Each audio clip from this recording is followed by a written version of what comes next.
Hey everybody, I'm at the 2023 NSIA Holiday Social. We've got people from the ODFW, we've got a new director that will be announced here in a little while, and hope you guys will watch and enjoy.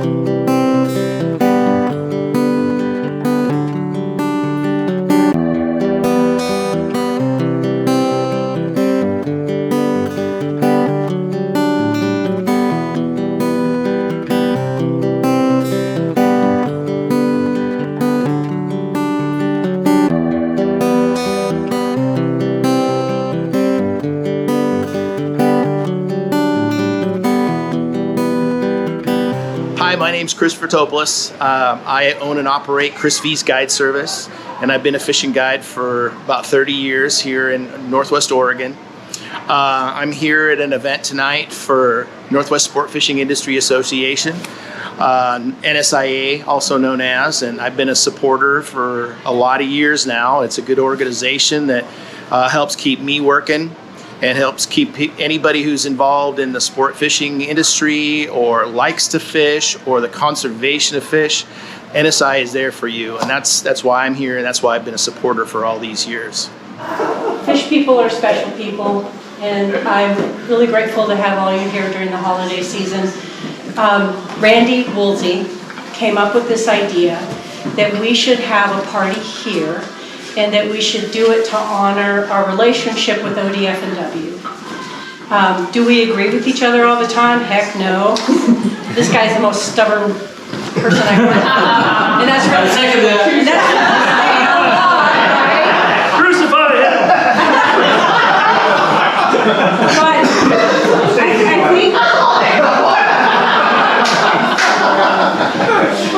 I think what Ed and Tucker and their team really understand is that we have a partnership in conservation, we have a partnership in funding the agency, and we have a partnership in protecting the Oregon that we love. And we're very grateful for that partnership. And Ed, I remember when I called you in Idaho, he was working as an anadromous fish manager, was it? Something like that. Something like that, over in Idaho.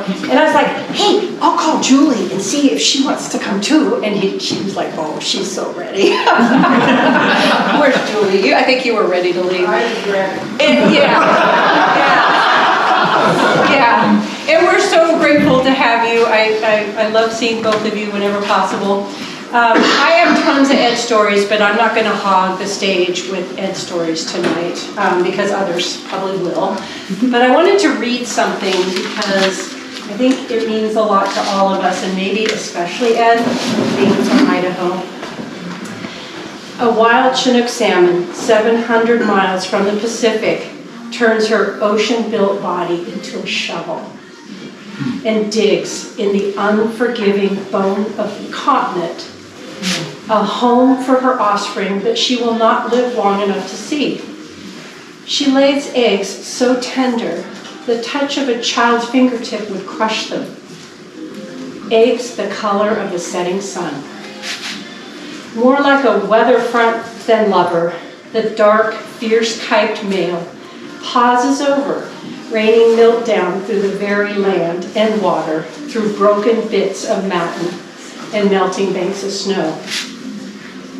The salmon die, their clutch of eggs orphaned, in a frigid gravel womb. Winter snaps down hard, river tops freeze, yet in a sanctuary sealed with broken mountain by its maker's last few strokes of life, tiny eyes begin appearing in sun-covered spears. There is fire in the water. There is an impossible flame hidden in water that creates not heat but life. Trusting the dying industrial river as we trust tomorrow's sunrise, possessing no other way, wild salmon still climb entire mountain ranges in absolute earnest, solely to make contact with this flame. Hi, I'm Giorgio Kulich, and I own a small little government relations firm here in Oregon. Focus is really just only on the Oregon legislature and state agencies. I'm considered a contract lobbyist. I represent folks really across the board from patient advocacy groups to religious communities to a lot of small businesses, nonprofits. But one of the ones that I'm very lucky to represent today is the Northwest Sport Fishing Industry Association, and I've represented them for about over a decade now, and we have done an incredible amount of advocacy and work with the Oregon legislature on a number of different issues, certainly salmon protection, habitat protection, working to remove gill nets from the main stem of the Columbia River, working on taking down the Snake River dams. We coordinate, ongoing meetings with businesses that are part of NSIA and state legislators. We have ongoing conversations with the governor's office, and we pride ourselves with really the last 3 or 4 governors that we worked with, having that sort of one-on-one conversations, the ability to call them as issues come up and that we need to be lobbying them on. And then we work obviously, at the table with state agencies as they're making regulatory decisions, and the decisions that they are making impact NSIA businesses. And so we want to make sure we're a partnership, we're working together, we share a lot of common goals of protecting salmon, steelhead, sturgeon, and I look forward to doing this as we go into the next year. I want to introduce my replacement. We have a new executive director for NSIA, and I'm so thrilled that it's Robert Campbell. If I could have picked one person, it would be Robert. And so I'm being put out to political pasture, where I can roam a little more freely. Sorry, Tucker. And so I want you to welcome this wonderful man, Robert Campbell.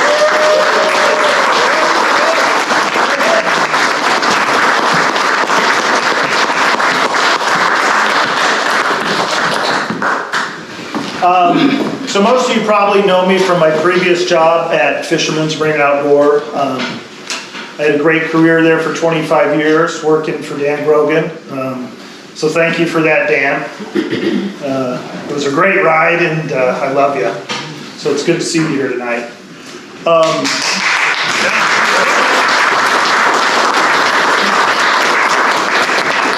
Aside from my career at Fisherman's, I've been immersed in sport fishing in one way or another pretty much my entire life. I've been writing for various publications, primarily thanks to the Amato family.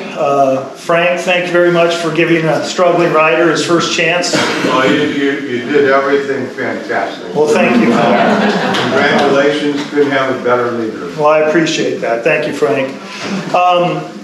So in one way or another, I've been involved with sport fishing. I've been a lifelong angler here in Oregon and the Pacific Northwest, and we often use this phrase sport fishing, I think, for lack of a better term, because I think for all of us here in this room that fishing is much more than just recreation or sport or a pastime.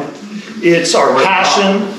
It's cultural for all of us that choose to live here in the Pacific Northwest. And it's a way of life for us. And I really believe that most of us choose to live here because we want to be a part of nature and be close to the land and the water instead of apart from it. So for all these reasons, I'm very excited to join NSIA. I feel like, in a way, I've been kind of groomed for this position over the last 25 plus years. It's a nice way to put it. And I'm very much looking forward to joining Liz and continuing the important work that this organization has always done under her capable leadership. So to Trey, to Liz, and the entire board, thank you for the confidence in me to do this. I'm going to have a lot of learning to do, but I look forward to working with everybody in this room moving forward. And to close this up, I'd like to raise a glass to one of my heroes who's here tonight, Buzz Ramsey. There we go.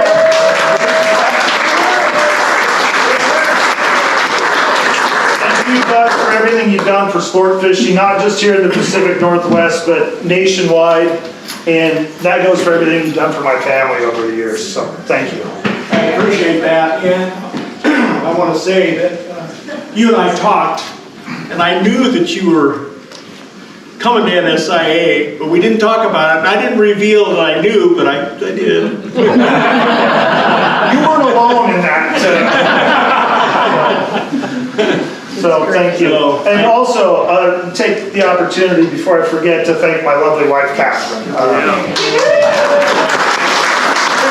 Hi everybody, my name is Bill Jr. We are here at the NSIA Holiday Social this year. I've been a member of NSIA for, 17 years now, and now I've also gotten involved and I'm on the board of directors for NSIA for 10 years. My big thing about here is that we try to promote opportunity. We have a really strong connection with the people who manage the resources in the states, and then fighting for that opportunity in connection with people from ODFW or WDFW or even federal is one of the main ways that you can get involved and make a difference. And that is exactly what I do. I'm a fishing guide first. I'm a fishing guide liaison to be able to connect the fishing guides with the management, and then fighting for that opportunity together is a very, very important part of it. And coming together with something like this is how we do it. One of the individuals that really wanted to be here was Pat Ford and his wife Julia. And so in honor of this event and of you, Pat Ford has donated $5,000 to NSIA and his wife.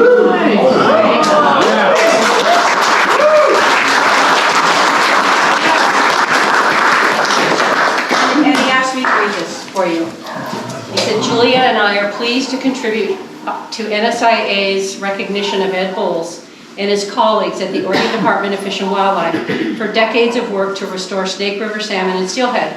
We regret we must miss the occasion in person. I first worked with Ed when he was the anadromous chief for Idaho Fish and Game. It was hard for us here to see him leave for Oregon and ODF&W, but he has done far more from next door for Idaho salmon and steelhead, and of course Oregon's, than he could ever have achieved in Idaho. He's a fine scientist and manager, an inspiring interpreter to non-scientists of the value, the plight, and the needs of wild salmon, and the most skilled scientist advocate for salmon in direct contact with elected leaders, the administration, members of Congress, and governors that I have ever witnessed. Thank you, Ed, Tucker Jones, and your colleagues at NSIA. Thank you so much. And in advance, thank you for not stopping. So maybe some of you don't know this, but if there was ever a sticky problem, Ed got it. You know, whether it was Marine Reserve, Gill nets, dams, coastal fall Chinook restoration programs, Snake River dams. He always knew that intersection between science and policy and where they fit with integrity. And so, anyway, it's been great to work with you. I think there are some folks that would like to speak. I think Guido and Sean. Where's Guido? I'm back here. Okay, my name's Guido Rar. I'm the president of the Wild Salmon Center. And, you know, we work all across the Pacific Rim. And I work with a lot of fish managers and agencies. And Ed's the best. He really is the best we've ever worked with. He's got a deep understanding of the science. He's an angler, so he understands the passion and the interaction that we all have with the river. And he understands how to navigate complicated political, social dynamics. And, you know, Oregon's kind of a bright spot, especially for wild fish conservation. I think the best runs we have left are now Oregon runs. And I give you a lot of credit, Ed, to you and Jay and Rich and your whole team. I think you've done a terrific job. and I bow down in gratitude. And I was thinking of you when I was fishing this fall. Thank goodness we still have some fish, so thank you. I'm Trey Kartskin. I'm the president of NSIA. I've been involved with NSIA, since the late 90s. And then before that, I served as kind of an ongoing voice, kind of behind the scenes with them. But then I've worked as their lobbyist for several years. So I've been able to see the importance of having a voice in government related to our fisheries and sport fishing in particular.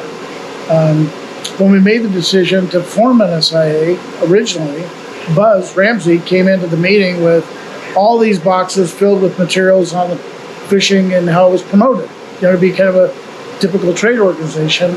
And then he had a box that had just a few documents in it and put it next to it. He said, all these are for promoting, getting people to go out and go fishing. All this is the voice that we have in government, and they're the ones that really have an impact on what it is we do. And I know at times it seems like not enough is happening, but a world without NSIA and that voice, these fisheries would look a lot different. Sometimes it's only a day or two here and there, but it's an additional day or two. Sometimes it's preventing a closure, but by the end of most years, there's dozens of days that we can point to that we had some influence in working with government in some form or fashion. And then there's longer term things that occur that have tremendous benefit sport fishing across the region. We like to say that we went from the sports page to the front page with these issues. Before NSIA, we really didn't have any kind of voice. And so when we would go to Salem and advocate on these issues, and when I started in the late 70s, but all through the 80s, we just got crushed because we weren't, we really didn't have a message. We didn't have a unified voice. And today, we work with the other groups. They're all important to, sport fishing interests across the region.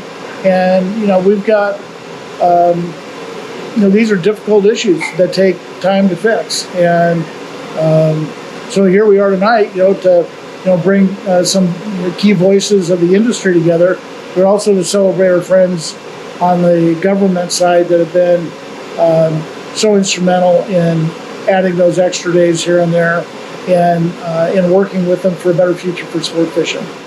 Michelle DeHart and her significant other were the first two to sign up. And then they called here right away. Just couldn't stop talking. She was so excited about this event. She has pneumonia. So Kyle, you're the other one. Kyle and Michelle were like the first two to jump on board for the event. And so Michelle sent something, and even though I'd like to talk more and go, Ed, Tucker's going to read what Michelle sent over. Michelle runs the Fish Passage Center, for those of you who don't know. I'm Tucker Jones. I work for ODFW. I don't know how my name wound up on any of this stuff. Liz and I are going to talk about that later. But yeah, Michelle, they asked me to read her remarks. So, yeah. Ed? That's good. I wish I could be here in person to talk to you directly. I am not. Michelle DeHart, manager of the Fish Passage Center. I and the Fish Passage Center staff have worked with Ed Bowles for decades, all the way back to when he worked for Idaho Department of Fish and Game. When I look back over the years, some things have been constant. Ed has always been cheerful and positive and full of energy, which always seemed odd. No matter what the situation or problem we were facing, or the fish were facing, he was always enthusiastic about charging forward. This is my own editorial, like a little bit like tilting at windmills. A little bit of Don Quixote there. This characteristic can be nerve-wracking to others. Ed gets ideas. Ed gets ideas. His ideas can be terrifying to other people. Lots of people. Especially his staff. For example, when Ed was at Idaho Fishing Game, he came into a meeting of technical staff and stated that he did not want to keep hearing about what was going wrong with ongoing transportation studies. He said, "Give me a better study design and get it to me in 2 weeks." This sort of thing has the same effect as someone standing up in a canoe. We got the study design to him. It was called the Comparative Survival Study. Yes, Ed was the one who started that whole thing, and we still think about Ed when we are responding to the avalanche of comments we get every year on the report for that study. When Ed received the Lifetime Achievement Award from Oregon AFS in 2021, I remember hearing someone said, "Ed has an ability to see solutions through chaos." This is what is interesting about perspective. From the FPC perspective, we actually often associate Ed with chaos, but differently. It usually started with a phone call, which involved a barrage of fast-fired ideas and requests for analysis. And then he would say, "I need this by noon tomorrow." Then I would walk through the FPC, rounding up the usual suspects, saying, "Let's sit down in the conference room where we have to get something done by noon tomorrow." Each one would look up from their work and say, "Oh no, Ed?" Or just say, "Ed?" The word "Ed" to the FPC became something like a shout of, "Look out, it's on fire." Yes, Ed can see through chaos, but he can also cause it. Working with Ed is exciting. For many years, Ed came to each CSS annual review meeting. He would grasp the bottom line of complicated technical analyses and know what they meant. The FPC often marveled at how Ed could take analysis, get to the salient points, and present complicated concepts in understandable language. Once, while watching Ed present CSS analytical results to the Northwest Power and Conservation Council, he was answering a litany of questions being peppered at him quickly from council members. And an FPC staff member leaned over to me and said, "Wow, that man can dance." He really can. I mean, I don't know if he actually can, but verbally he definitely can. As Ed navigated through his career and moved on to other objectives, we don't hear from him as much anymore. We really miss you, Ed, even if you do stand up in the commute. Yeah.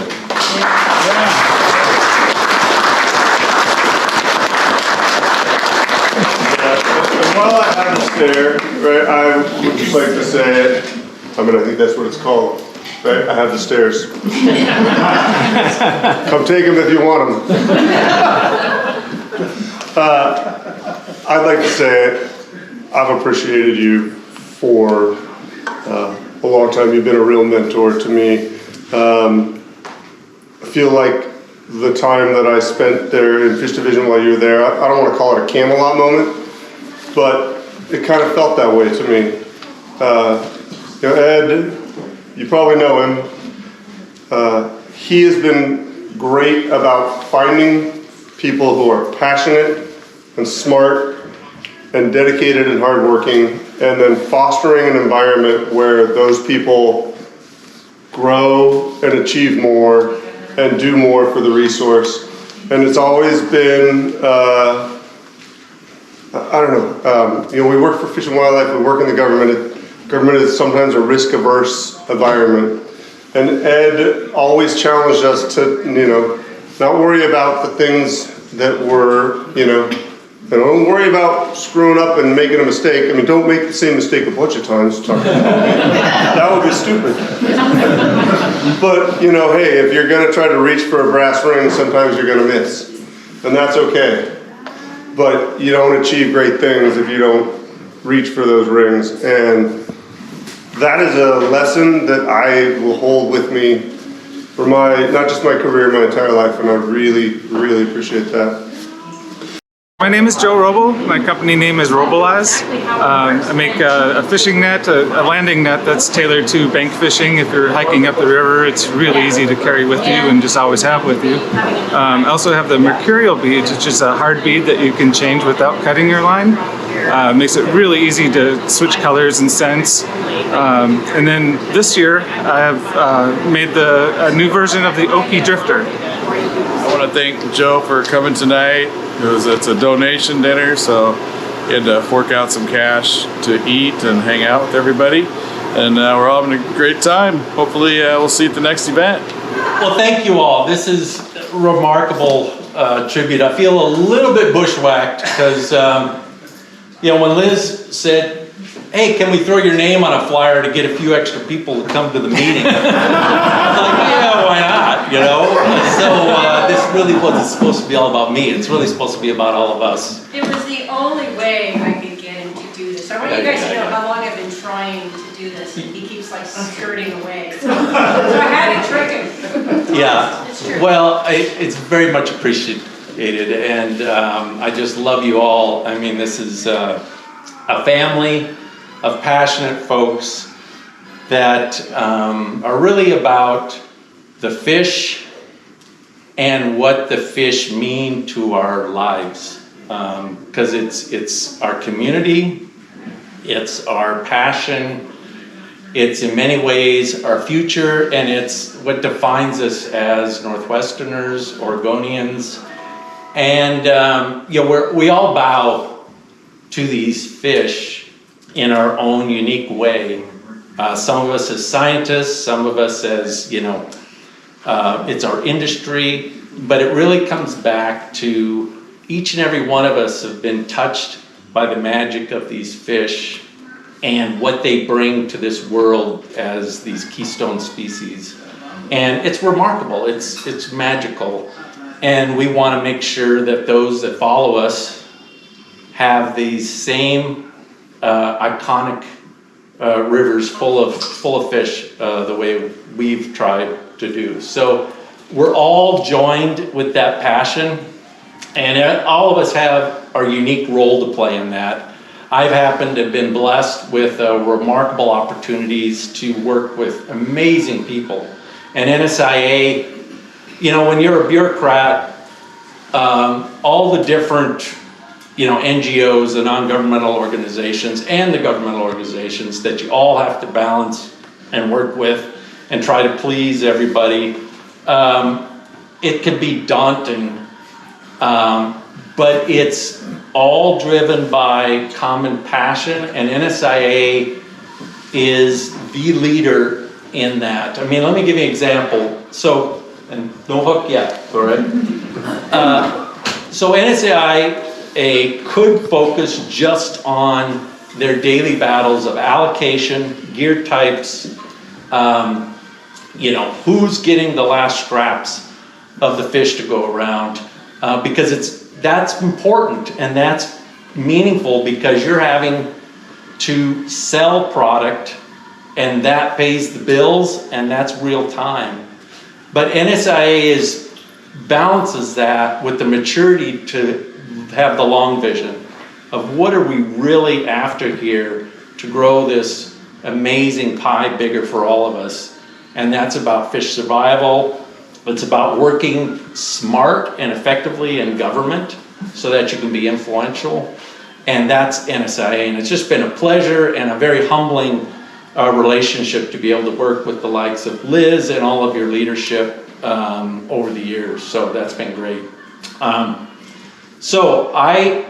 The other weird thing about me is I don't tend to go away. So how many of these freaking ed parties can we all go to, right? Eventually I'm going to get the message and just ride off, right? But I do have to tell you, so Julie's sitting back in the corner but this is my dear wife, Julie, and the reason I am in Oregon, Liz alluded to this, is Julie, I was happy as a clam in Idaho, didn't really care for the politics.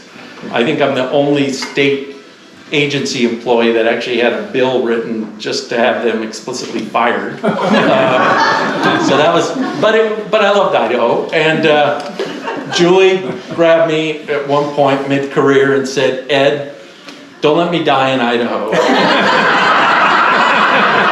then she said, "Ed, I'm dying in Idaho." So we came to Oregon, and it's really been a great place for me to be able to follow my passion, and it's a fertile ground for actually some really important things, and we are eventually going to get those Snake River dams out. Right?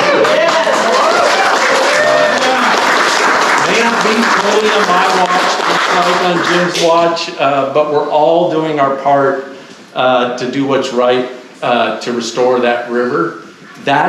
Without that, we can't save these salmon, the spring run fish, both the summer steelhead and the spring summer snook. We can't do it without breaching those dams, but it will happen. We just got to keep on keeping on, and we're at a moment in time right now where we've got a window of opportunity we're pretty excited about, a little bit disappointed that we couldn't reach farther than we did, but it's still a unique window that I personally have not had in front of me and experienced in 40 years of working on this.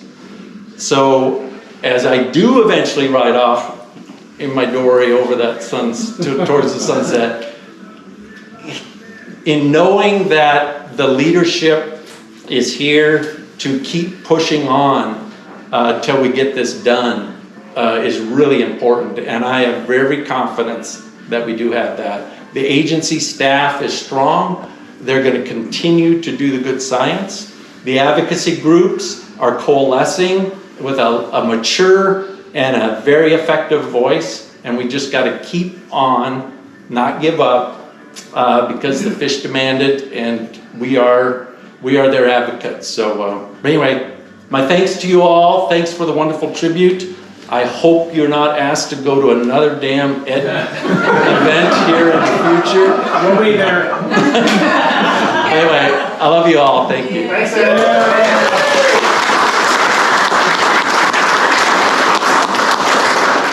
If you look at the whole Pacific Northwest, south of Canada, California's a mess. You know, the wild fish runs are in terrible shape. Washington is a really bad situation.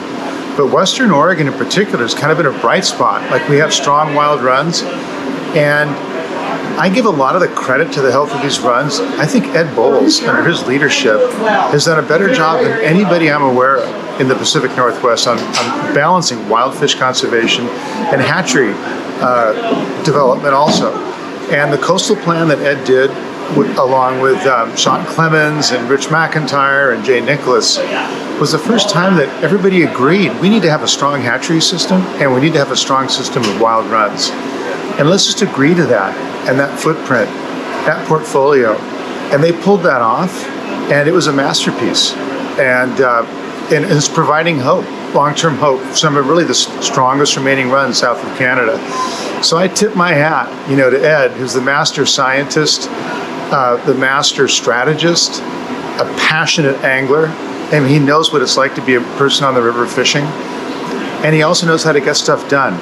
So I take off my hat to Ed Bowles. So my name is Bob Reese. I'm a board member for the Northwest Sport Fishing Industry Association, also a 27-year professional fishing guide, and know so many people in this room, and it's decades worth of work that we have represented here in this room. And Robert, you're the new face of the organization, and good thing we're bringing the young people in to take the realm, take the lead here. And it's really kind of an important component that we're missing is the next generation of foot soldiers. Robert's a foot soldier of the year, Buzz Ramsey foot soldier of the year, by the way, so he's cut his teeth in this realm. And we look around and we got to get new people into this organization. And Trey, huge kudos to you for keeping us together and the leadership you provided as interim. How's the interim position working for you? Interim president? Just incredible leadership that he has provided to this organization and many organizations over the years. We're grateful for. Ed, I think of a phrase that sometimes we use in the industry that, if there's one great thing, and everybody has a story here, I'm sure, about working with Ed Bowles, but, you taught us over time this phrase we have, slow walk the process. You bring the people together, you have a civil conversation, and you can make progress over time. And so you are the quintessential bull that is making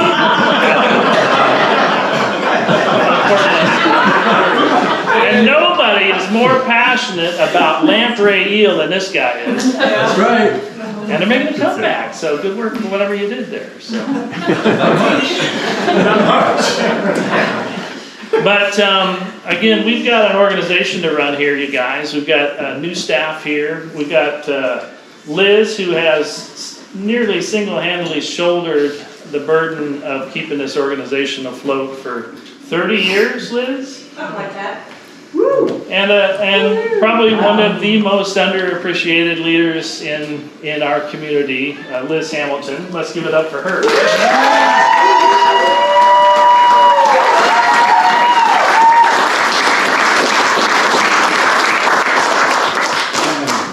And I would just plead with folks, I want to also recognize one of the greatest contributors to the organization through its 30-year history, Dan Grogan. Thank you so much for everything, all your dedication.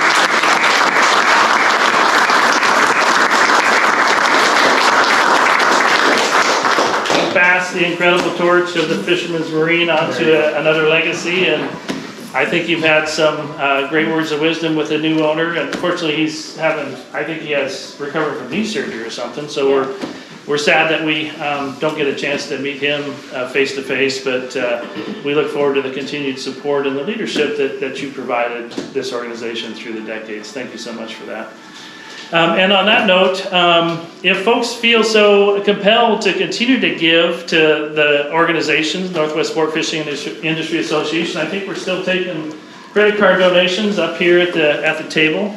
It is that time of year where we're feeling generous, and hopefully everybody had a robust season to get us through the winter months, because how's that Springer's outlook looking for next year, Tucker?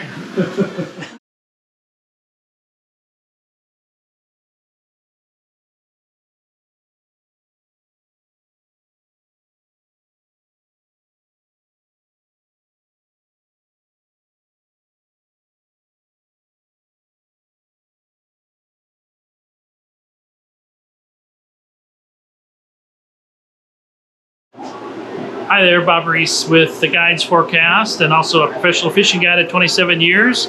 We're here at a wonderful reception to celebrate the relationship between the Northwest Sport Fishing Industry Association and the Oregon Department of Fish and Wildlife, and our community as a whole. Dan Grogan is here with Fisherman's Marine Supply, the Amatos, of course, who are behind the camera right here.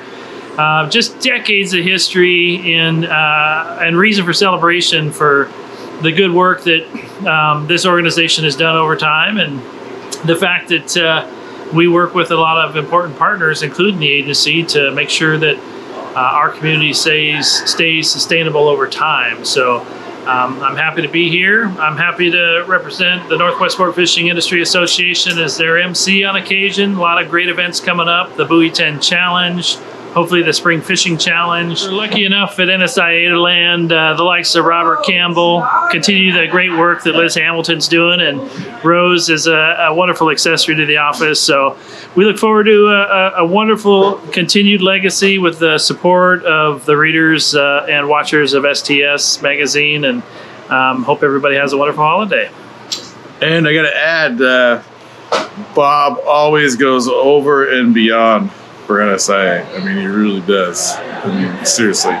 He helps. I don't even know. Well, he is like top notch. It's a community effort, and you know, it's the board. We have a great board of directors that helps with this, but it really comes down to the community, our sport fishing community, recognizing the good things that our organization, along with many organizations in the Pacific Northwest, do. So let's not change that. Let's continue to get new blood, new people into this organization and helping out with these fish, because a lot of us are getting long in the tooth, and we need to pass this job on to the younger generation. So come join us in all these different organizations that are fighting for your fish. So thanks for watching tonight. If you can come to one of the derbies or just do a donation online at the website, or come to one of the dinners, it's much appreciated. And remember, NSIA has a voice, and that's really important to be able to talk to the state and be able to give that little nudge that is needed sometimes. Without a voice, there's nothing. So kudos to NSIA.